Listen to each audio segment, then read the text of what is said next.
Where is your favorite place in this great natural world of ours? Well, if you're lucky enough to live in the state of Washington, it could be just about anywhere around you.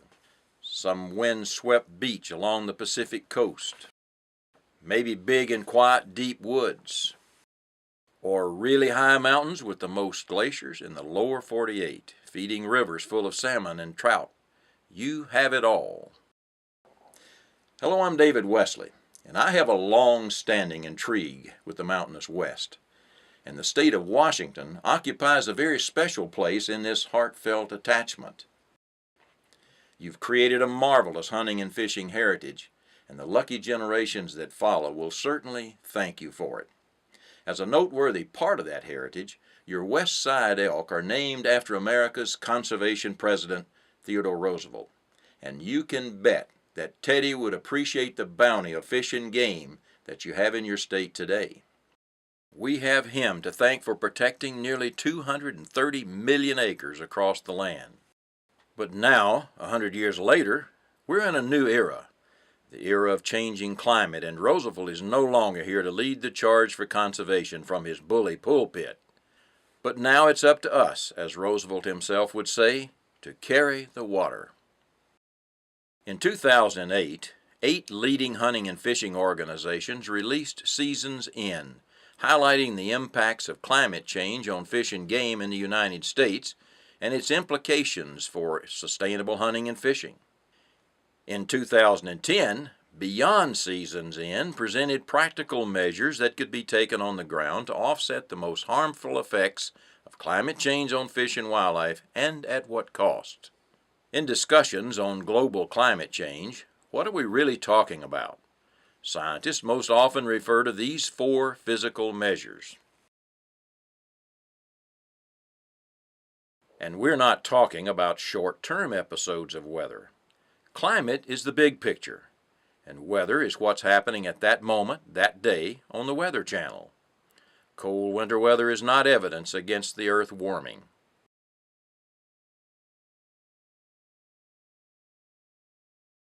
If it seems this all has a lot to do with water, it's because it does.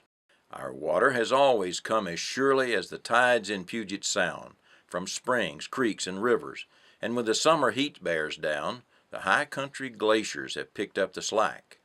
All in all, we've had it about as good as it's ever been, and as sportsmen and women, we have taxed ourselves and fought to keep it that way. It seems pretty reasonable to assume coming generations could have it as good, or maybe even better. But we might want to look closer and reflect on some of the change we see going on nowadays. We should think about next season and the ones that follow. We must think in a long-term format. This presentation is focused on impacts of climate change on fish and wildlife in Washington, but the region as a whole has been considered because the climatic and hydrologic impacts require regional analysis. For example, Columbia River flow is related to conditions across an area much greater than Washington alone. The purple line you see outlines the Columbia River Basin. Let's take a look at some of the impacts, beginning with the mighty ocean. The best scientific predictions we have show that the sea level will rise 2 to 4 feet or more along the coast of Washington and Oregon by 2100. Consequently, many coastal wetlands will be lost to submergence. Coastal wetlands, besides making communities more resilient by providing flood storage, storm surge buffers, erosion control, and water quality improvements, provide excellent fish and wildlife habitat. $60 million are added to the national economy annually from recreational fishing, bird watching, hunting, and boating in this treasured habitat.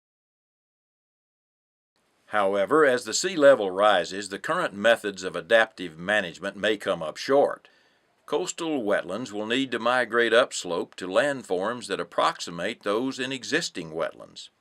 But the existing wetland zones cannot easily migrate upslope because in most places humans have already built infrastructure such as dikes and hard seawalls, and roads and homes in the higher areas.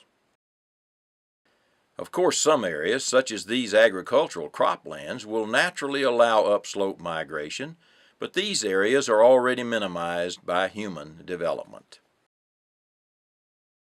Studies conducted by Ducks Unlimited on the coastal wetland habitats and a rising sea level on Skagit Bay, Grays Harbor, Willapa Bay, and the mouth of the Columbia River enabled us to predict just what the rising level will mean to the wetland-dependent waterfowl that hunters love.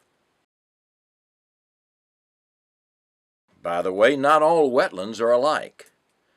Coastal wetlands occur in at least 4 different zones, and each of these wetland types have value to fish and wildlife, along with the hunters and the anglers. You can see the gray zone in Skagit Bay under the current sea level that delineates the low tidal zone. The golden shaded areas represent the brackish marshes in the transitional zone. Because the shoreline is heavily diked, there are many acres of undeveloped dry land upslope from the wetlands. By the year 2100, open seawater and tidal flats will have advanced inland even farther, eliminating more of the estuarine beach habitat in brackish marshes. Most of the non-tidal dry lands will remain in place due to extensive diking.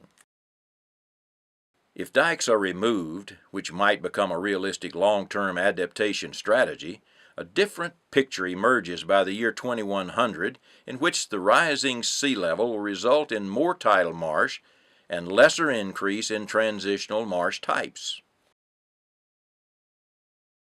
This chart is particularly troubling to an old wildlife biologist and duck hunter like me, because the low tidal red line measuring the acres of the sorts of places eelgrass grows is headed downhill, and that means that waterfowl, especially black brant, are losing critical habitat. When all the projections are examined, here is how waterfowl biologists see the impacts of a rising sea level. The cumulative low tidal habitat in these 4 study areas, with its associated eelgrass beds, will steadily decline by 2100.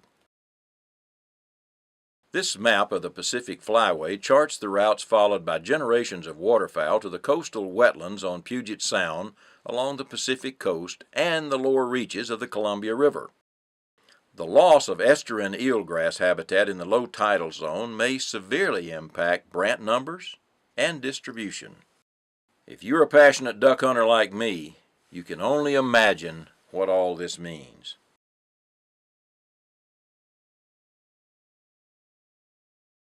Remember that old ditty about how your leg bone is connected to your shin bone and so on down to your little toe? Well, that is sort of how our climate works. When a place is distant to us as the Arctic warms up, the last year it broke yet another record for temperature, folks down in the eastern U.S. and across much of northern Europe get all the cold air, nearly 11 degrees below average in 2011, which that warm air displaces. It's called Arctic oscillation. Now remember, this has a lot to do about water, and the high reaches of where much of that water begins are the glaciers of our highest mountains. Glaciologists at Portland State University have measured the glacier mass lost since 1900, and the numbers are not good. We are losing our glaciers despite occasional cold and snowy winters. The continued recession of glaciers reflects the difference between short-term weather and long-term climate.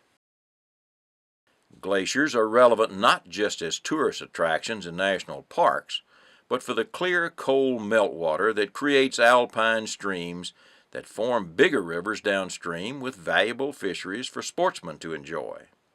Glacier melt also contributes to the worldwide rise in sea levels. Since the first stirrings of the Industrial Revolution 150 years ago, glaciers in the North Cascades National Park in western Washington have shrunk by 46%, and the pace is accelerating. The South Cascade Glacier has been shrinking at such a rapid pace over the past 3 decades that scientists predict it could melt away completely within a century.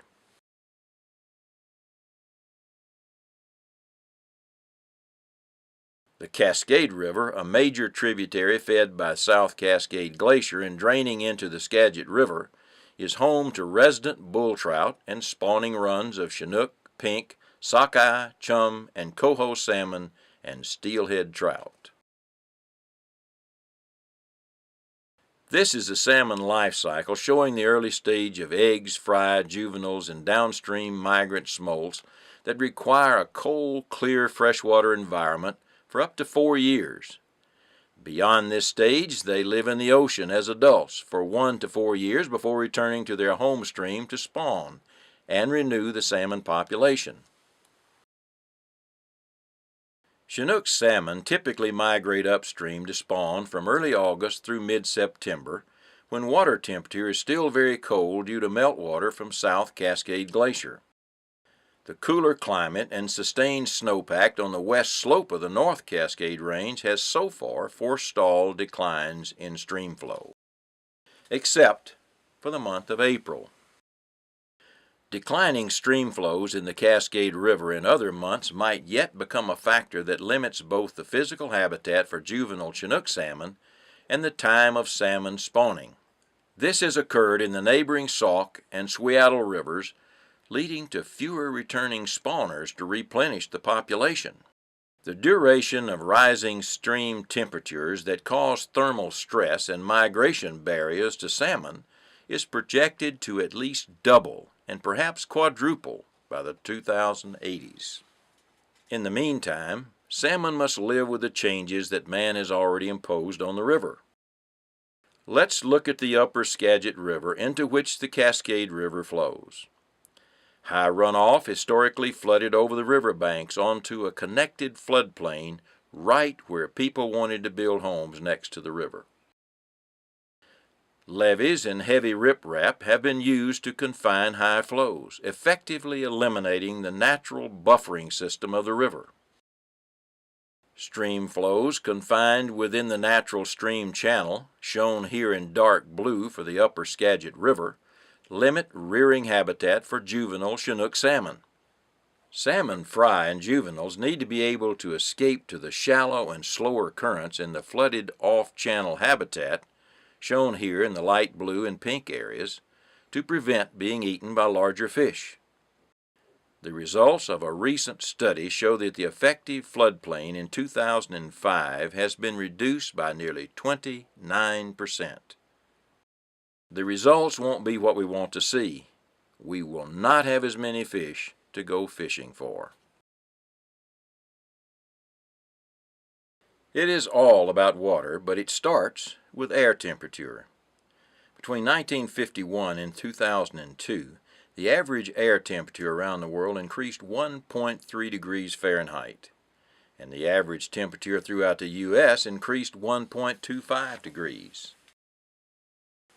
But the average temperature in the state of Washington rose 1.65 degrees. With a continued focus on water, an even greater variable around the globe is precipitation. Global annual precipitation increased 5.8% between 1951 and 2002, whereas annual precipitation in the U.S. increased 10.5%, and Washington's average precipitation increased only 3.74%. Washington has seen a greater increase in air temperature and lesser increase in precipitation than either the world or the U.S. as a whole. Washington's environment for fish and wildlife east of the Cascades largely depends on winter snowfall that will melt and sustain stream flows through spring, summer, and fall. Along the coast, however, both rainfall and glacier melt does help sustain streams. From 1951 through 2006, Washington's winter water in the form of snow declined 2.7%. The average increase in annual precipitation in Washington largely comes from more rainfall in the spring. Spring rains produce rapid and short-term runoff, but do not sustain stream flow in the late summer and fall. In Washington, April 1st snowpack is projected to decrease by 28% across the state by the 2020s, 40% by the 2040s, and 59% by the 2080s compared with the historical average. Here's a look at the late summer rainfall decline in Washington, which means less stream flow and warmer water, jeopardizing cold water species like salmon and trout. A new U.S. Geological Survey study shows the decrease in snowpack since the 1980s is significantly greater than at any other time in the past 1,000 years. Annual precipitation and its timing is the construction material of all our ecosystems, not just the streams. The change in the form and timing of precipitation greatly changes water availability and may well be the most serious threat to fish and wildlife. Timing is everything. As this map indicates, Washington has 22.4 million acres of forest land that are subject to a host of parasitic insects that cause tree mortality and defoliation. Drought conditions and warm, dry spring weather tend to increase forest insect infestations. Recent field studies are showing that the mountain pine beetle has shortened its life cycle at lower elevations where the winters are warmer, allowing them to reach outbreak proportions as shown in this graph. The extent of infected acres of pine trees in Washington goes up and down depending on air temperature and precipitation trends. A warmer and drier climate has allowed the mountain pine beetle to expand its natural infestation of eastern Washington's pine forest, where the climate is naturally drier and warmer than west of the Cascades, to 240,000 acres of beetle-killed trees just in 2010. Even though the 242,000 acres infested in 2010 are less than the 550,000 plus acres in 2005, the dead trees continue to accumulate year to year. They don't spring back to life in a cooler and wetter year. It is predicted that future trends of warmer and drier weather will lead to more acres of insect-killed pine forest at higher elevations in Washington, just as we are already seeing in the inland Rocky Mountain states. The map on the left shows the average air temperatures, note the patches, and maximum stream temperatures, see the dots, throughout Washington, whereas the map on the right shows the rising air and water temperatures predicted by the mid-2040s. Put simply, it will be warmer and drier. East of the Cascades, the water in most streams is predicted to be stressful or fatal to salmon and trout. It appears that future water temperatures, say by the 2040s, could easily reach the upper 60s or lower 70s. That kind of water temperature does not bode well for survival of trout or salmon populations, but might be suitable for other warmer water species like smallmouth bass, which are already well established in the Columbia River drainage. If the water warms too much, what comes after bass? But for us fishermen, there's another reality on top of the water. Fewer green trees along streams will mean more sun on the water already low and warming. Further back in the woods, even the adaptable white-tailed deer, which can live in a wide range of habitats, needs succulent vegetation and security, and is being threatened by beetle-infested forests with drier, less nutritious forage, to the point that even their populations may decline, especially with the incidence of more frequent forest fires, some of which are turning catastrophic. Fire plays a critical role in maintaining wildlife habitat, but due to increased summer temperatures and decreased summer precipitation, the area burned regionally is projected to double by the 2040s and triple by the 2080s. The probability that more than 2 million acres will burn in a given year is projected to increase from 5% to 33% by the 2080s. Wetlands, probably the most productive habitat type in the wild, will be threatened by less snowpack and lower runoff, leading to losses in waterfowl habitat and conversion to human development. Hey, the swamp is gone. Why don't we just pave it into a parking lot? Fishing or hunting? Fish and wildlife. It's all about water. There are two basic facts associated with this. First, the physical evidence of climate change in Washington mirrors trends in the other western states. And secondly, someone needs to enter the debate on climate change on behalf of fish and wildlife. What is the outlook for upland birds in Washington as the climate changes?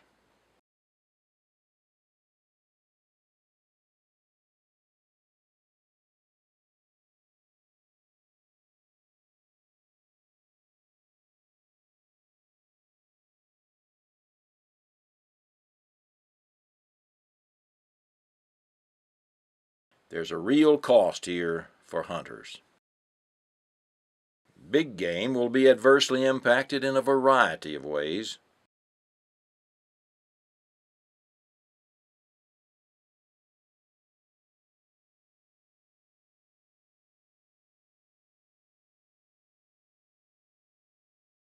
As will hunter success. Unlike big game, waterfowl can move quickly and cover vast distances. Even so,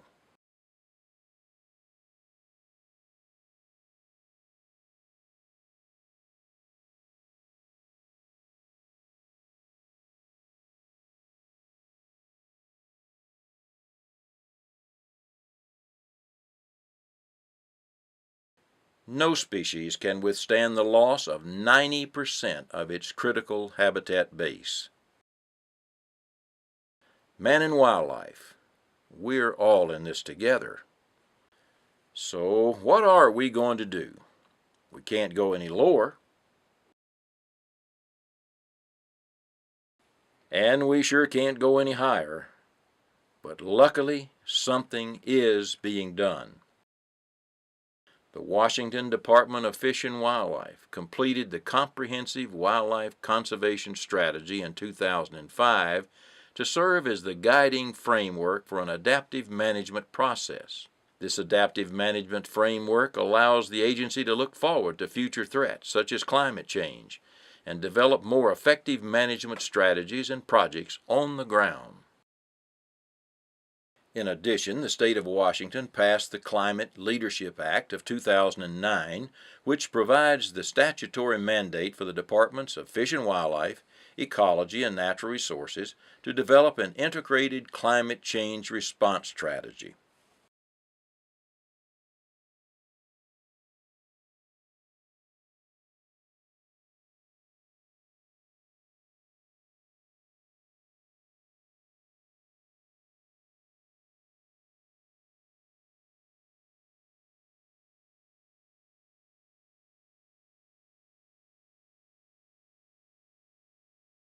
The Western Governors Association launched the Wildlife Corridors Initiative to identify key wildlife migration corridors and crucial wildlife habitats in the West.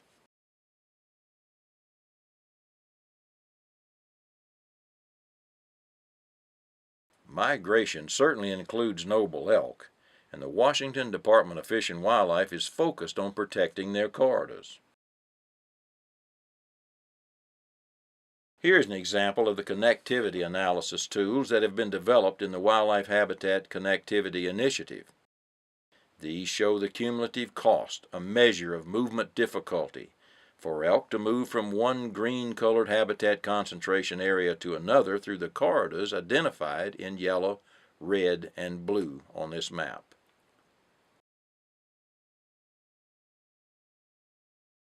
This linkage illustration shows cost-weighted distance maps for elk linkages specifically in the Centralia area. Let me tell you about one Washington project that demonstrates the value of a larger landscape approach to conservation of a prime fishing stream. It's the acquisition of critical corporate lands along the Hoe River in Jefferson County on the Olympic Peninsula. About 56 miles long, the Hoe River originates on Mount Olympus and is fed by the Hoe and the Blue Glaciers. With healthy salmon runs, pristine headwaters, and absent of fish passage problems, abundant woody debris, spawning gravels, and off-channel rearing habitat that allow salmon and steelhead to flourish in the Hoe River, the Hoe has become world-renowned for supporting one of the most important strongholds for wild salmon and steelhead in the lower 48 states. The Western Rivers Conservancy worked long and hard with the Hoe River Trust, Washington Department of Natural Resources, and the U.S. Fish and Wildlife Service to create the Hoe Recreation and Conservation Area between Olympic National Park and the Pacific Ocean.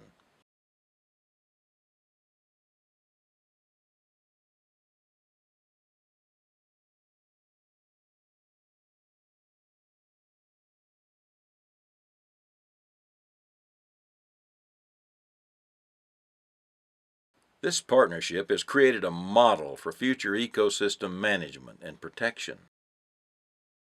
And speaking of model partnerships, the Washington Wildlife and Recreation Program, with enormous support from the Washington Wildlife and Recreation Coalition, has garnered funding from the legislature for an aquatic habitat strategy that has been providing resident trout access to headwater tributaries by reestablishing stream connectivity to allow fish to disperse in mid-elevation downstream reaches, and removal of fish passage barriers that impede upstream migrations of salmon and steelhead to spawning habitat. Through funding 541 fish passage projects throughout the state that have removed barriers to upstream fish migration, and designed and constructed fish passage structures that have opened up 1,486 miles of stream and river channels to restore and increase habitat for salmon, steelhead, and resident trout.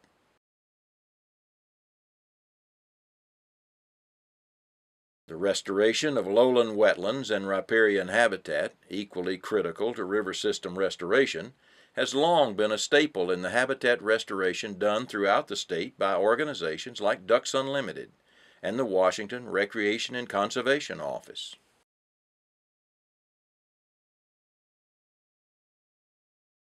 The Washington Wildlife and Recreation Program has also funded over 1,000 projects totaling nearly 175,000 acres that have been acquired for the benefit of fish and wildlife and related recreation throughout the state.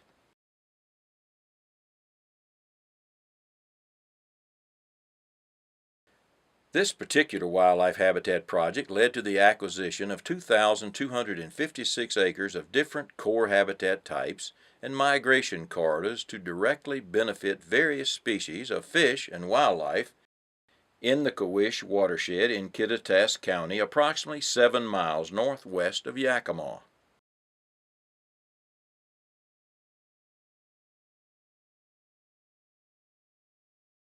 Another habitat enhancement project was the acquisition of 12,646 acres of grassland habitat that includes sharp-tailed grouse leks, nesting, brooding, rearing, and winter breeding areas in 3 areas near Browns Lake in Okanogan County.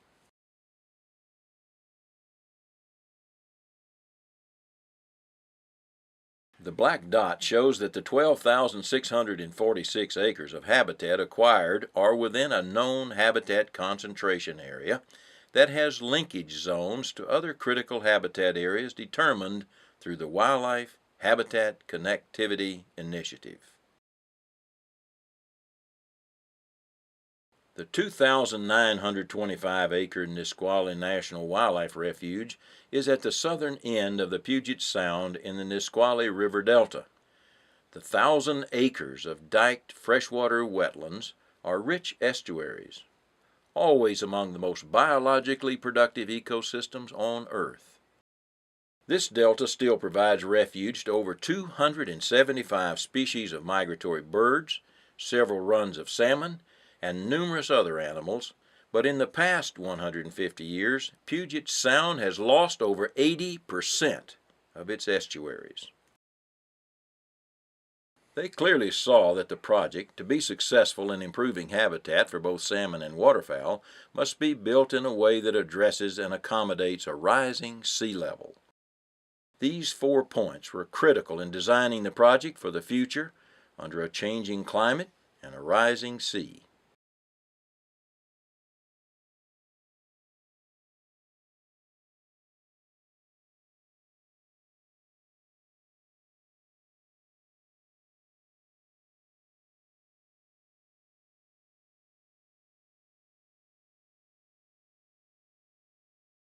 This project, restoring 700 acres of Nisqually National Wildlife Refuge to a historic tidal system, was led by Ducks Unlimited in partnership with the U.S. Fish and Wildlife Service and other organizations. So you see, things are being done. Such forward-thinking adaptation and cooperation is exactly what will be required if hunting and fishing are to be sustainable. Most sportsmen pay homage to President Theodore Roosevelt because he had the courage and the foresight to push a strong conservation agenda to restore depleted fish and wildlife against a political tide, giving us the rich fish and wildlife heritage sportsmen cherish to this day. Roosevelt had the foresight to see beyond his time and recognize that Congress must act at that critical time to protect the future for us. He once said, 9/10 of wisdom consist of being wise in time. Well, for the sake of our children and that little girl on the riverbank, it's time. While no one has all the answers to climate change, we all know we're dealing with a rapidly changing world. And we must step up to do the conservation work needed today to ensure the future not only of hunting and fishing, but also our very quality of life. History has shown us more than once that if the job of taking care of wildlife is going to get done, it will require extra work from all of us outdoors men and women. There's some things that need doing, and we should remember what Roosevelt had to say about doing. He said in a moment of decision, the best thing you can do is the right thing, the next best thing is the wrong thing, and the worst thing you can do is nothing. Let's make sure that those stories our descendants tell about us around the fire are good ones. On behalf of everyone sitting around the fire now and in the future, a genuine thank you.